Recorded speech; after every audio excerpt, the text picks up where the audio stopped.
వైఎస్ఆర్ గారు ముఖ్యమంత్రిగా ఉన్నప్పుడు సచివాలయంలోని ఓ అంతస్తులో ఉన్న ఆయన ఆఫీసుకు వెళ్లడానికి ప్రత్యేకంగా లిఫ్ట్ ఉండేది. ఆయన లిఫ్ట్ దగ్గరకు రాగానే భద్రతా కారణాల దృష్ట్యా మిగిలిన అన్ని లిఫ్టులను ఆపివేసేవారు. వైఎస్ఆర్ తన ఆఫీసు లోపలకు వెళ్లి కుర్చీలో కూర్చున్న తరువాతే ఆ లిఫ్టులన్నీ మళ్లీ తిరిగి పనిచేసేవి.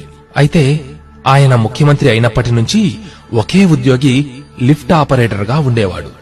ఆ కారణంగా అతనికి వైఎస్ఆర్తో కొంచెం చనువు ఉండేది. వైఎస్ఆర్ కూడా అతనిని రోజు చూస్తూ ఉంటారు కాబట్టి నవ్వుతూ బాగున్నావా అని అడిగేవారు. ఓ రోజు సాయంత్రం వైఎస్ఆర్ ఆఫీసులో ఉండగా ఆ ఉద్యోగి ఆయన ఆఫీసులోకి వెళ్లి నమస్కారం చేశాడు. ఆ సమయంలో అప్పటి సభాపతి మరికొందరు వైఎస్ఆర్ గారితో పాటు ఉన్నారు.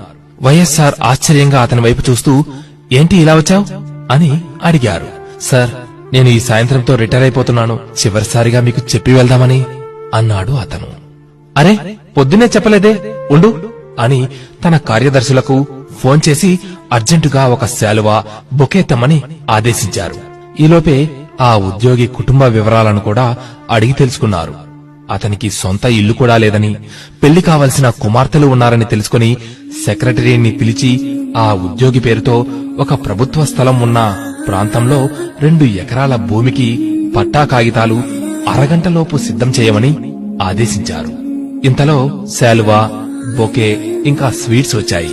వైఎస్ఆర్ ఆ ఉద్యోగికి స్వయంగా సన్మానం చేసి తన జేబులోంచి కొంత నగదు తీసి పట్టా కాగితాలతో సహా అందించి అవసరమైతే కలువు అని చెప్పి అతన్ని పంపించారు. ఇక ఆనంద బాష్పాలతో ఆ ఉద్యోగి అక్కడి నుండి వెళ్లిపోయాడు. ఇలా ఎవరు ఎంతటి స్థాయిలో ఉన్నా కూడా ఆ స్థాయి కలిగించే అహాన్ని పక్కన పెట్టి ప్రతి ఒక్కరితో మనిషిలా ప్రవర్తించే వారందరికీ ఈ చిరుకథను అంకితం చేస్తున్నా.